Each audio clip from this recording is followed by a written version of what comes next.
नमस्कार, मैं हूं अमृता और आप देख रहे हैं हर कहानी कुछ कहती है।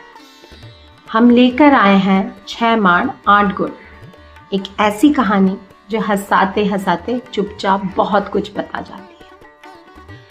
पिछले एपिसोड में आप मिले रामचंद्र मंगराज से, जमींदार भी, साधु भी और भीतर से आप तो जानते ही हैं।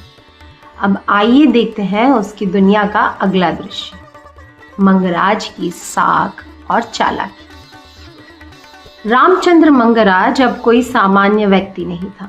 गांव में अगर किसी के पास कर्ज लेने की हिम्मत थी तो देने की ताकत सिर्फ एक ही के पास था, मंगराज। लोग कर्ज लेते, जमीन गिरवी रखते और फिर कहानी वही पुरानी, सूद पर सूद, और धीरे धीरे जमीन उसके बही खातों में चली जाती। लेकिन मंगराज सिर्फ साहूकार नहीं था, एक चालाक, कानून का खिलाड़ी भी था। गांव का कोई मामला हो, जमींदारी अदालत, कलेक्टर साहब या मुंसिफ का चक्कर, वह सब जानता था।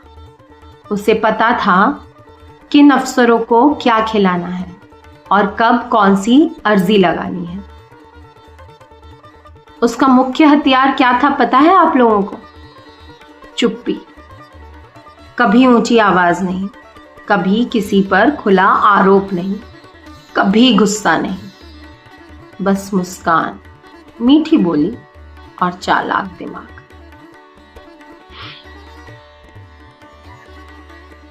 गांव के लोग उसे कहते, मंगराज तो साक्षात विष्णु है, सबको पालते हैं।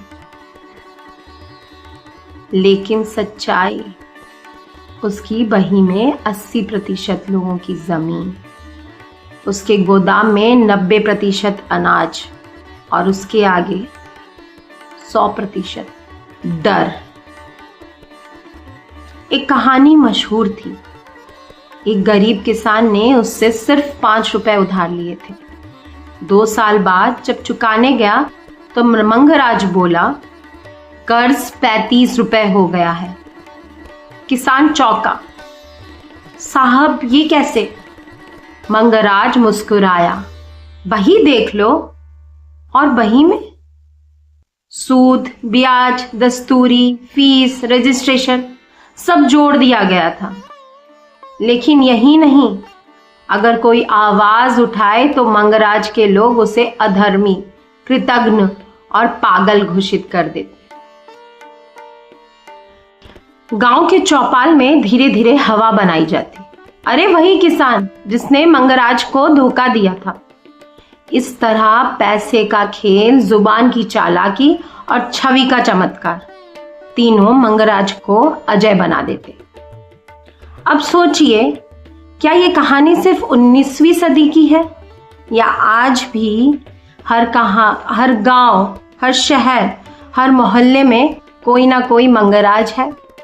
अगर आपको ये कहानी पसंद आई हो तो वीडियो को लाइक करें, चैनल को सब्सक्राइब करें और अगली कड़ी का इंतज़ार करें, जहां हम देखेंगे 6 माण 8 गुंठ, यानी सिर्फ ज़मीन नहीं, एक जीवन की लड़ाई कैसे बनती है। मिलते हैं अगले कहानी में।